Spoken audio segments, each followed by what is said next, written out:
టీవీ45 news కి స్వాగతం. ముందుగా ముఖ్యాంశాలు. తెలంగాణ చరిత్రకు వారసత్వ సంకేతం.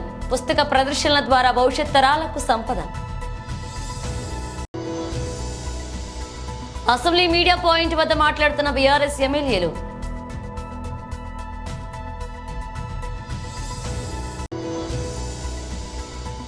అసెంబ్లీలో మాట్లాడుతున్న మాజీ మంత్రి ఎమ్మెల్యే హరీష్ రావు.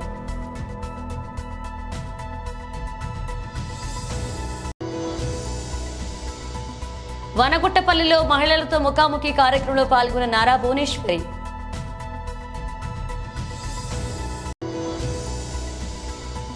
పార్టీ కేంద్ర కార్యాలయంలో రాష్ట్ర అధికార ప్రతినిధి శ్రీ కనుమూర్తి రవిచంద్రారెడ్డి విలేకరుల సమావేశం. తెలంగాణ చరిత్రకు వారసత్వ సంకేతం. పుస్తక ప్రదర్శనల ద్వారా భవిష్యత్ తరాలకు సంపద. 37వ Hyderabad book fair exhibition Yakub గారు సభాధ్యక్షత వహించి ఈ కార్యక్రమాన్ని ప్రారంభించడానికి నాతో పాటు ముఖ్య అతిథులుగా సుప్రీంకోర్టు జస్టిస్ సుదర్శన్ రెడ్డి గారిని, శాసన మండలి సభ్యులు, తెలంగాణ ఐక్య కార్యాచరణ అధ్యక్షులు, శాసన మండలి సభ్యులు ప్రొఫెసర్ కోదండరామ్ గారిని, అదేవిధంగా సహచర మంత్రివర్గ సభ్యులు జూపల్లి కృష్ణారావు గారిని, సహచర మంత్రివర్గ సభ్యులు పొన్నం ప్రభాకర్ గారిని, పెద్దలు శ్రీరామచంద్రమూర్తి గారిని, తెలంగాణ సమాజంలో కీలకమైన ప్రముఖుల వ్యక్తులందరినీ ఈ కార్యక్రమానికి ఆహ్వానించి ఈ కార్యక్రమ వేదికలకు తమ కలం ద్వారా, తమ గలం ద్వారా ఈ సమాజానికి చైతన్యాన్ని అందించడమే కాకుండా ఈ సమాజం ప్రజా పోరాటాలు నిర్మించడానికి తమదైన ప్రయత్నం చేసిన కవుల కళాకారులను పేరు ఈ వేదికలకు పెట్టడం ద్వారా ఇక్కడికి వచ్చే పుస్తక ప్రియులకు పుస్తకాలలోనే కాకుండా ఇక్కడ ఉన్న వేదికల ద్వారా కూడా ఒక సందేశాన్ని ఇవ్వాలన్న ఆలోచనతో ఈ కార్యక్రమాన్ని నిర్వహించినందుకు నిర్వాహకులకు మనస్ఫూర్తిగా నేను అభినందనలు తెలియజేస్తున్నాను. ఆనాడు ఉమ్మడి ఆంధ్రప్రదేశ్ శాసనసభకు తెలంగాణ బిల్లును కేంద్ర ప్రభుత్వం పంపించి చర్చ పెట్టినప్పుడు నేను ఒక అంశాన్ని ప్రస్తావించినప్పుడు ఎవరో పెద్దలు సూచన చేస్తే, చరిత్రలో ఎప్పుడు గెలిచిన వాళ్ళు రాసుకునేదే చరిత్రగా ఉంటుంది, కానీ పోరాటంలో అసూలు బాసిన వాళ్ళు, పోరాటంలో అమరులైన వాళ్ళ గురించి చరిత్రలో కొంత నిర్లక్ష్యము, కొంత సమాచార లోపం ఉంటుంది. అది సాయుధ రైతాంగం పోరాటమైన, తొలి తెలంగాణ ఉద్యమమైన, మలి తెలంగాణ ఉద్యమమైన, ఉద్యమంలో సమిధలైన అమరులైన వాళ్ళ చరిత్ర కంటే రాజకీయ ప్రయోజనం పొందిన వాళ్ళ గురించే ఎక్కువ చర్చ జరుగుతున్నది. ఒకవేళ చరిత్రకారులు వాస్తవాలను చరిత్రలో లిఖించకపోతే వాళ్ళకు అన్యాయం జరుగుతుంది, సమాజానికి అసంపూర్తి సమాచారం చేరుతుంది. కాబట్టే తెలంగాణ కవులు కళాకారులు తమ కళలకు పదును పెట్టాలి. అసెంబ్లీ మీడియా పాయింట్ వద్ద బీఆర్ఎస్ ఎమ్మెల్యేలు మాట్లాడారు. సభ లోపల మేము ఈ కార్ రేసింగ్ మీద మీరు సభలో చర్చకు పెట్టండి, మీ యొక్క వర్షన్ ఏదైనా ఉన్నట్లయితే మీరు చెప్పండి. మా యొక్క వర్కింగ్ ప్రెసిడెంట్ కేటీఆర్ గారు సీనియర్ శాసనసభ్యులుగా ఉన్నారు, మాజీ మంత్రిగా ఉన్నారు. కాబట్టి వారి మీద మీరు ఏదైతే ఇవాళ కంప్లైంట్ ఇచ్చిండ్రో లేకపోతే కేసు పెట్టిండ్రో దాని గురించి మా వాదన మేము చెప్తామని చెప్పేసి అవకాశం ఇవ్వండి, చర్చ పెట్టని చెప్పేసి అడిగినాం. వాళ్ళు ఏమన్నారు, గవర్నర్ చేత ఆమోదం చెందింది కాబట్టి మేము చర్చకు అవసరం లేదనే విధంగా వాళ్ళు మాట్లాడుతూ ఉన్నారు. గవర్నర్ ఆమోదం ఉన్నా లేకున్నా ఇవాళ కాళేశ్వరం మీద కమిషన్ వేస్తే కాళేశ్వరం మీద చర్చకు పెట్టారు. పవర్ దాని మీద చర్చకు కమిషన్ వేసినా కూడా చర్చకు పెట్టారు. అంటే ఇక్కడ చర్చ పెట్టడానికి ఏ అంశాన్నైనా చర్చకు పెట్టొచ్చు. ఇవాళ మీరు అభూత కల్పనలతో అవాస్తవాలతో ఆధారం లేకుండా ఇలా ముఖ్యమంత్రి రేవంత్ రెడ్డి గారి డైరెక్షన్ లోనే ఏసీబీ పనిచేస్తున్నది, డీజీపీ పనిచేస్తున్నారు. ఎంటైర్ పోలీస్ వ్యవస్థను తన గుప్పిట్లో పెట్టుకొని బెదిరించే విధంగా ఇక్కడ తన యొక్క అంచర్లతో అసెంబ్లీ లోపల బూతులు నెట్టిస్తా ఉన్నాడు, చెప్పులు చూపిస్తా ఉన్నారు, వాటర్ బాటిల్స్ వేస్తా ఉన్నారు. అదేవిధంగా వాళ్ళ చేతిలో ఉంది కదా అని చెప్పి వాళ్ళకి ఇష్టం వచ్చినట్టు వాళ్ళు ప్రవర్తిస్తా ఉన్నారు. ఈ విధంగా శాసనసభని బుల్డోజ్ చేసి ఇతర సభ్యులను బెదిరించిన సంఘటనలు ఎక్కడా లేవు. అక్కడ రాహుల్ గాంధీ బీజేపీ సభ్యుల్ని బెదిరిస్తూ కొడతా ఉంటాడు. ఇక్కడ రేవంత్ రెడ్డి తన యొక్క అంచనాతో మా మీద బూతు పురాణం అదే విధంగా చెప్పులతో దాడి చేసే ప్రయత్నం చేసిండ్రు. మీరు ఇలా విజువల్ చూపిస్తున్నారు, దమ్ముంటే విజువల్ చూపించండి. నిజంగానే మీకు చిత్తశుద్ధి ఉంటే దమ్ముంటే ఆ కేటీఆర్ గారు ఏదో తప్పు చేసినని మీరు భావిస్తే చర్చ పెట్టండి. చర్చలో మీ వాదన ఉంటే వినిపించండి, మా వాదన ఏందో మేము చెప్తాం. కేటీఆర్ గారు నిన్ననే కూలంకషంగా 45 నిమిషాల సేపు ఈ కార్ రేసింగ్ ఏ విధంగా రావాల్సిన అవసరం ఉన్నది, ఎలక్ట్రిక్ వెహికల్స్ ని ఇవాళ ప్రపంచం మొత్తం కూడా ఏ విధంగా ప్రోత్సహిస్తున్నారు. నేను అఫీషియల్ గానే మంత్రి హోదాలో హెచ్ఎండిఏకు వైస్ ప్రెసిడెంట్ గా ఉండి అధికారులందరితో చర్చించిన తర్వాతనే మొదటి దఫా చెల్లించినాం. కావాల్సిన లాభం 700 కోట్ల రూపాయలు తెలంగాణకు జరిగింది. ఆ తర్వాత రెండో దాన్ని ఖచ్చితంగా ఆనాడు వాళ్ళకి లాస్ రావడం వల్ల 55 కోట్లు మేము ఖచ్చితంగా హెచ్ఎండిఏ ద్వారా ఇచ్చి హైదరాబాద్ నగర ప్రతిష్ట పెంచాలని, తెలంగాణ రాష్ట్ర ప్రతిష్ట పెంచాలని, అదేవిధంగా ఇక్కడున్న మొత్తం ఎలక్ట్రికల్ వాహనాలకు ఒక ఊపు తీసుకురావాలని చెప్పి ప్రయత్నం చేసింది తప్ప. అసెంబ్లీలో మాజీ మంత్రి ఎమ్మెల్యే హరీష్ రావు మాట్లాడారు. మేము ఎలాంటి తప్పు చేయలేదు. చట్ట ప్రకారంగా పద్ధతి ప్రకారంగానే ఈ రాష్ట్ర ప్రతిష్ట పెంచడానికి, ఈ రాష్ట్ర ఆదాయం పెంచడానికి కేటీఆర్ గారు అన్ని ఆలోచించి నిర్ణయం తీసుకున్నామని మేము చెప్తున్నాం. సభలో ఒక మంచి చర్చ చేద్దాం. నేనేమంటున్నా అంటే ఒకవేళ మేము తప్పు చేసినామంటున్నారు కదా, ఏం తప్పు చేసినామో ఈ సభలో చర్చ చేయడం ద్వారా ఈ రాష్ట్ర ప్రజలకు చెప్పండి. మేము తప్పు చేయలేదు, మేము ఈ రాష్ట్రం కోసం చేసినామని మా నాయకుడు కేటీఆర్ గారు కానీ బీఆర్ఎస్ పార్టీ తరఫున మేము కూడా విషయాలు ప్రజల ముందు పెడదామని అంటున్నాం. మేము ప్రభుత్వాన్ని కోరేది మాకు స్పష్టమైన హామీ ఇస్తే మేము సహకరిస్తాం. ఇవాళ ఈ బిల్ తర్వాత చర్చ పెట్టారా, ఈ బిల్లు ముందు చర్చ పెట్టారా?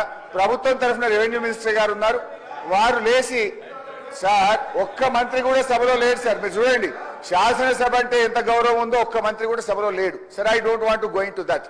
మేము అనేది ఒక్కటే, ఈ కార్ రేసింగ్ విషయంలో ఈ అసెంబ్లీ నడిచేటప్పుడు ఒక ఎమ్మెల్యే గారి మీద అక్రమ కేసు పెట్టిండ్రు. దయచేసి మీ ద్వారా కోరేది, ప్రభుత్వం చిత్తశుద్ధి ఉంటే మీరు పెట్టింది అక్రమ కేసు కాకపోతే వెంటనే ఈ సభలో ఈ కార్ రేసింగ్ అంశం మీద చర్చ జరపాలని మీ ద్వారా ప్రభుత్వాన్ని కోరుతా ఉన్నాం. సభ్యుడికి, ఎందుకంటే సార్ ఒక కేసు పెట్టేటప్పుడు అసెంబ్లీ నడిచేటప్పుడు ఒక సభ్యుడి మీద అక్రమ కేసు పెట్టినప్పుడు ఆ సభ్యుడికి చెప్పుకునే అవకాశం ఇవ్వాలి కదా సార్. అది తప్ప ఒప్ప కేటీఆర్ గారికి మీరు అవకాశం ఇస్తే వారు మాట్లాడితే మీకు ప్రభుత్వానికి రాష్ట్ర ప్రజలకు కూడా ఒక క్లారిటీ వచ్చేటువంటి అవకాశం ఉంటుంది అధ్యక్ష. ఇది ముమ్మాటికి అక్రమ కేసు. కేవలం కేటీఆర్ గారు 420 మీ హామీలను ప్రశ్నిస్తుండే కనుక లగచెర్ల రైతులను ప్రశ్నించి వనగుట్టపల్లిలో మహిళలతో ముఖాముఖి కార్యక్రమంలో పాల్గొన్నారు నారా భువనేశ్వరి. ఇక్కడికి వచ్చిన వనగుట్టపల్లి గ్రామస్తులకి పేరు పేరున ప్రతి ఒక్కరికి, మహిళా శక్తులకి ప్రతి ఒక్కరికి నా హృదయపూర్వక నమస్కారాలు. చంద్రబాబు నాయుడు గారి గురించి నేను చెప్పనక్కర్లేదు, మీ అందరూ మీ కళ్ళతోనే చూశారు. ఆయన ఫస్ట్ ఎమ్మెల్యే అయినప్పుడు ఇప్పుడు ఎట్లా కుప్పం అభివృద్ధి చెందిందని. అదే కాకుండా ముందుగా ఈ గ్రామంలో మహిళల గురించి నేను మాట్లాడదలుచుకున్నాను. ఎందుకంటే ఈ గ్రామంలో 48 పొదుపు సంఘాలు ఉన్నాయని నాకు తెలిసింది. ఎందుకంటే ఇవన్నీ మీరు చేయగలుగుతున్నారంటే మహిళలు, డ్వాక్రా మహిళా గ్రూప్ సంఘాలు ముందుకి రావటం, అది చంద్రబాబు నాయుడు గారు మహిళలు కోసం మీరు పడే ఇబ్బందులు చూసి మీ కాళ్ళ మీద మీరు నిలవాలని, మీకు ఒక స్థాయి గౌరవం దక్కాలని ఆయన ఇట్లా డ్వాక్రా మహిళా గ్రూప్ ముందుకు తీసుకొచ్చారు. అది తీసుకొచ్చిన తర్వాత మీలో ప్రతి ఒక్క మహిళ అర్థం చేసుకుని ఆయన ఏ ఆలోచనతో ఈ సంఘాలని ముందుకు తీసుకొచ్చారో మీరందరూ అర్థం చేసుకుని పొదుపు చేసుకుని ఇట్లా ఈ సంఘాన్ని ముందుకు తీసుకెళ్తున్నారు. మీ అందరికీ నా హృదయపూర్వక నమస్కారాలు. అట్లానే చంద్రబాబు నాయుడు గారు ఇప్పుడు ఎల్లిప్ అంటే అది చంద్రబాబు నాయుడు గారు ఉమ్మడి ఆంధ్రప్రదేశ్ ఉన్నప్పుడు ఆ ఎల్లిప్ సంస్థ అసోసియేషన్ ఫార్ లేడీస్ ఎంటర్ప్రెన్యూర్షిప్ అంటే అది కూడా మహిళల కోసం స్థాపించారు ఆయన. అది ఇప్పుడు చాలామంది మెంబర్షిప్గా ఉన్నారు, దాంట్లో తీసుకున్నారు. అదే కాకుండా అది ఒక యూనియన్ లాగా తయారు చేసి దాంట్లో ఏ మహిళ అయినా ఇప్పుడు కామన్ మీకు ఎట్లా చెప్పాలంటే ఇట్ ఈస్ మీరు అక్కడ ఒక మెషిన్ పెడతారు అనుకోండి, అది ఒక్క యూనియన్కి కాదు, అది ఎవరైనా మీలో అవసరమైనప్పుడు అది వెళ్ళి వాడుకుని అన్ని గంటలు మీరు డబ్బు కట్టేసి, అది కూడా తక్కువ డబ్బుతోనే మీరు కట్టేసి మీ వ్యాపారంలో ఏది కావాలో అది మీరు అక్కడ తయారు చేసి మీరు తీసుకెళ్ళి అమ్ముకోవచ్చు. అట్లాంటి ఎల్లిప్ సంస్థ ఇక్కడ ఈ కుప్పంకి తీసుకొస్తున్నారు. పార్టీ కేంద్ర కార్యాలయంలో రాష్ట్ర అధికార ప్రతినిధి శ్రీ కనుమూరి రవిచంద్రారెడ్డి విలేకరుల సమావేశం నిర్వహించారు.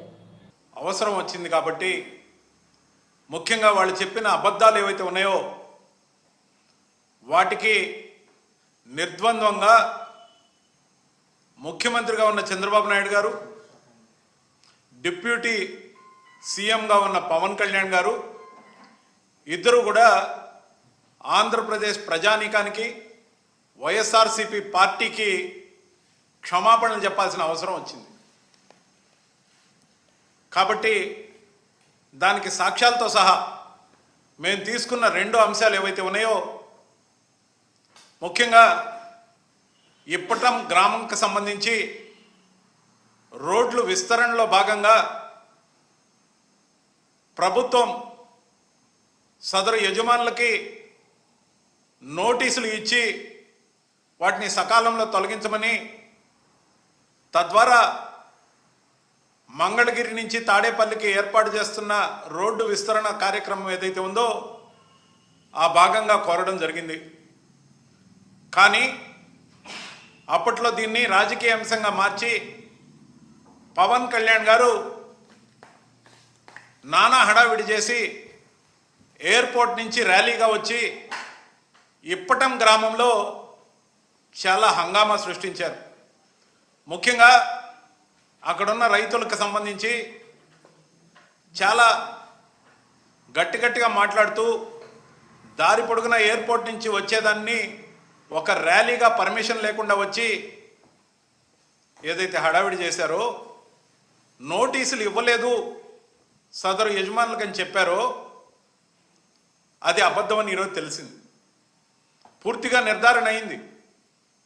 ముఖ్యంగా ఈ యాగి నచ్చని అప్పటి రైతులు, అక్కడున్న యజమానులు కూడా కొందరు మాకు ఎవ్వరి సానుభూతి అవసరం లేదు అని చెప్పి ఫ్లెక్సీలు కూడా వేయడం జరిగింది. మీ యాగి మాకు అవసరం లేదు, మీ సానుభూతి మాకు అవసరం లేదు అని చెప్పి కూడా చెప్పడం జరిగింది. కానీ ఓ 14 మంది హైకోర్టుకు వెళ్ళి మాకు నోటీసులు ఇవ్వలేదని చెప్పి ఏదైతే కేసు వేశారో దానిలో భాగంగా విచారణ జరిపిన హైకోర్టు ఆ రోజున నోటీసులు ఇచ్చిన మాట వాస్తవమని వైఎస్ఆర్సీపీ ప్రభుత్వం అప్పుడు కోర్టులో ఇచ్చిన వివరణ, దానికి సంబంధించిన ఆధారాలు చూసిన తర్వాత గౌరవ హైకోర్టు ఆ రోజున ఒక్కొక్కరికి ఆ 14 మంది ఎవరైతే కోర్టులో కేసు వేశారో వాళ్ళకి ₹1,00,000 కట్టమని పెనాల్టీ ఏదైతే విధించిందో దాని మీద సదరు రైతులు సుప్రీంకోర్టు ధర్మాసనానికి వెళ్ళినప్పుడు సుప్రీంకోర్టు ఈ కేసును కొట్టివేస్తూ దీంట్లో రైతులదే తప్పు, నోటీసులు ఇచ్చిన మాట వాస్తవం అని చెప్పి ఆ సదరు రైతులకి వాళ్ళ కోరిక మేరకు ₹1,00,000 బదులు ₹25,000 జరిమానా విధిస్తూ తీర్మానించడం జరిగింది, తీర్పు ఇవ్వడం జరిగింది. AP deputy CM Tollywood power star Pawan Kalyan తన పెండింగ్ సినిమాలు పూర్తి చేసేందుకు తీవ్రంగా శ్రమిస్తున్నారు. ఆయన సుజిత్ దర్శకత్వంలో ఓజీ చిత్రంలో నటిస్తున్నారు. ఈ చిత్రంలో కీలక పాత్ర పోషిస్తున్న ప్రముఖ నటి శ్రియారెడ్డి తాజాగా పవన్ కళ్యాణ్ గురించి ఆసక్తికర వ్యాఖ్యలు చేశారు. ఓజీ చిత్రంలో తాను పవన్ కళ్యాణ్ ఉండే కొన్ని సీన్లను చిత్రీకరించారని వెల్లడించింది. పవన్ కళ్యాణ్ సెట్స్ పై ఎంతో మర్యాదపూర్వకంగా వ్యవహరిస్తారని, అదే సమయంలో చాలా తెలివైన వ్యక్తి కూడా అని కితాబిచ్చింది. ఓవరాల్ గా చెప్పాలంటే పవన్ ఒక అద్భుతమైన వ్యక్తి అని, ఆయన ప్రవర్తన, మాట తీరు ఆకట్టుకునే విధంగా ఉంటాయని వివరించింది. ఎప్పుడూ హుందాగా ఉంటారని శ్రియారెడ్డి తెలిపింది.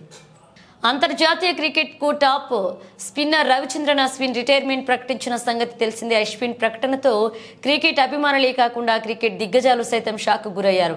మాజీ కెప్టెన్ కపిల్ దేవ్ మాట్లాడుతూ భారత క్రికెట్ దిగ్గజాల్లో ఒకడైన అశ్విన్ ఇలా ఆటను వదిలేయడం షాక్ గురిచేస్తుందని చెప్పారు. అభిమానులను సైతం నిరాశకు గురిచేస్తుందన్నారు. అశ్విన్ ముఖంలో ఆవేదన కనిపించిందని, ఆయన సంతోషంగా లేడు అని చెప్పారు. గౌరవప్రదమైన వీడ్కోలుకు ఆయన అర్హుడని, కొన్ని రోజులు వేచి ఉండి భారత గడ్డపై రిటైర్మెంట్ ప్రకటించి ఉండొచ్చని తెలిపారు. అశ్విన్ కు తగిన గౌరవం ఇవ్వాలని కపిల్ అన్నారు. టీమిండియా మ్యాచ్ విన్నర్ అశ్విన్ కు బీసీసీఐ ఘనమైన వీడ్కోలు పలకాలని చెప్పారు. ప్రయోగాలకు అశ్విన్ ఎప్పుడూ సిద్ధంగా ఉండేవాడని, అదే ఆయనను గొప్ప క్రికెటర్ గా నిలబెట్టిందని కొనియాడారు. అశ్విన్ ఒక ఛాంపియన్ అని కితాబిచ్చారు. కెప్టెన్ నమ్మే బౌలర్ అశ్విన్ అన్నారు. జలసాలకు అలవాటు పడి ఈజీ మనీ కోసం చైన్ స్నాచింగ్ పాల్పడుతున్న ఇద్దరిని అరెస్ట్ చేసి రిమాండ్ కు తరలించినట్లుగా ఘటన షామీర్పేట్ పోలీస్ స్టేషన్ పరిధిలో చోటు చేసుకుంది. పేట్ బషీరాబాద్ ఏసీపీ రాములు వివరాలు మీడియాకు వెల్లడించారు. ఈ నెల 10వ తేదీన ముడిచింతపల్లె గ్రామంలో ఓ వృద్ధురాలు మెడలో నుంచి చైన్ స్నాచింగ్ ప్రయత్నించగా విషయం విదితమే. దీన్ని ఛాలెంజ్ గా తీసుకున్న షామీర్పేట పోలీసులు సాంకేతిక పరిజ్ఞానం దాదాపు 70 సీసీ కెమెరాలను పరిశీలించి బండ్లగూడకు చెందిన అంజిరెడ్డి, బోలిగూడెం చెందిన నరేందర్ రెడ్డి అరెస్ట్ చేశారు. వీరిద్దరూ ఐటీ కంపెనీలో క్యాబ్ డ్రైవర్ గా పనిచేస్తూ జీవనం కొనసాగించేవారు. ఈజీ మనీ కోసం అలవాటు పడి నగర శివారులో చైన్ స్నాచింగ్ పాల్పడ్డారు. వీళ్ళు ఐటీ కంపెనీలో ఫ్రెండ్షిప్ అవుతారు. దాంట్లోనే ఈయన నవీన్ రెడ్డి వెహికల్ కొనుక్కోవడం వల్ల ఇద్దరు కలిసి ఒకే బండి మీద ఆయన నవీన్ రెడ్డి దగ్గర అంజిరెడ్డి ఈ పని చేస్తున్నాడు. అట్లా వీళ్ళకు ఫ్రెండ్షిప్ కుదిరింది. ఇప్పుడు వీళ్ళ బ్యాక్గ్రౌండ్కి వెళ్ళేస్తే నవీన్ రెడ్డికి లేదు కానీ అంజిరెడ్డికి అయితే పాత కేసులు ఉన్నాయి, ఒక 3 కేసులు ఉన్నాయి. అంటే కాకపోతే దొంగతనం కేసులు కాదు, వేరియస్ కేసులు ఉన్నాయి. ఒకటి కేశవరం పిఎస్లో కేశవపట్నం అండి, కేశవపట్నం విలేజ్ ఒకటి పోలీస్ స్టేషన్లో ఎక్కడ ఎక్స్ప్లోజివ్ యాక్ట్లో ఒకటి, ప్లస్ ఆయన సూసైడ్ చేసుకున్న కేసు ఇంకొకటి కర్నూలు డిస్టిక్లో 498A అంటే తన భార్య ఇచ్చిన కంప్లైంట్ మీద ఒక కేసు ఉంది. ఇవి పాత హిస్టరీ ఆయనకు ఉంది. ఆయన దీని ప్రకారం ఆయన మైండ్ ఏంటో మనకు తెలుస్తుంది. ఆయన ప్రొవొకేషన్ వల్లనే ఈ నవీన్ రెడ్డి కూడా ఆయనతో కొల్లుడు అయిపోయి ఇద్దరు కలిసి ఈ నేరానికి పాల్పడ్డారు. వాళ్ళ దగ్గర నుంచి మనం సీజ్ చేసిన ఐటమ్స్ ఏంటంటే ఒక గోల్డ్ చైన్, అంటే ఆమె చేతిలో పట్టుకోగా మిగిలింది, దొంగతనం జరిగింది 5.5 తులాలు మాత్రం, అరతులం పైన కొద్దిగా ఉంటుంది. అరతులము గోల్డ్ మనకు దొరికింది చైన్, దాంట్లో మిగిలిన పార్ట్ ఏదైతే దొరికింది. ప్లస్ వాళ్ళ దగ్గర నుంచి 2 సెల్ ఫోన్లు, స్కూటీ మరియు కారు డిటైన్ చేయడం జరిగింది. ఈ పనిని శాఖశక్యంగా ప్లస్ కష్టపడి నైటు రేయింబగలు కష్టపడి చేసిన ఎఫర్ట్ చేసి దాన్ని పట్టుకోవడంలో చాలా నేర్పతనం చూపించిన మా టీం డిఐ గంగాధర్ ఆయన టీం, మరియు సిసిఎస్ ఇన్స్పెక్టర్ నాయుడు గారు ఆయన టీం, ప్లస్ వీళ్ళందరూ సూపర్వైజన్ చేస్తూ ఉన్న షామర్పేట ఇన్స్పెక్టర్ శ్రీనాథ్, వీళ్ళందరికీ సిపి గారు రివార్డ్ ఇస్తారని చెప్పేసి ప్రకటించారు, అప్రిషియేషన్ చేశారు. కాబట్టి ఈరోజు వాళ్ళను అరెస్ట్ చేసి రిమాండ్ పంపడం జరుగుతుంది. Thank you. సార్ సూసైడ్ ప్రయత్నం ఎందుకు చేశారు సార్? సూసైడ్ ప్రయత్నం ఎందుకు చేశాడు? ఆ ఫ్యామిలీ ఇష్యూస్లోనే ఆయన సూసైడ్ చేసుకోవడం అని చెప్పేసి ఆయన మెంటల్లీ ఆ విధంగా ఉన్నాడు. అంటే ఏదన్నా ఈయన లవ్ మ్యారేజ్ చేసుకున్నాడు. లవ్ మ్యారేజ్ చేసుకోవడం వల్ల ఆర్థిక ఇబ్బందులు కూడా వచ్చినాయని చెప్పేసి ఇంట్లో గడవడంలో వాళ్ళకి ఇబ్బందులు అయిపోయి ఒకరి మీద ఒకరు తిట్టుకోవడం అటువంటి గొడవ జరిగి ఆయన సూసైడ్ చేసుకోవడానికి ప్రయత్నించాడు. అట్లాగే మళ్ళీ ఆమెను బెదిరించడం కొట్టడం వల్ల అది 498 కేసు కూడా అయిందండి. బులెటిన్ ముగించే ముందు హెడ్లైన్స్ మరోసారి. తెలంగాణ చరిత్రకు వారసత్వ సంకేతం, పుస్తక ప్రదర్శనల ద్వారా భవిష్యత్ తరాలకు సంపద. అసెంబ్లీ మీడియా పాయింట్ వద్ద మాట్లాడుతున్న బీఆర్ఎస్ ఎమ్మెల్యేలు.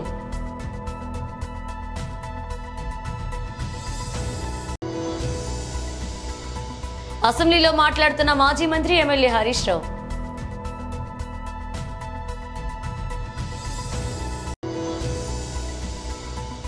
వనగుట్టపల్లిలో మహిళలతో ముఖాముఖి కార్యక్రమంలో పాల్గొన్న నారా భువనేశ్వరి.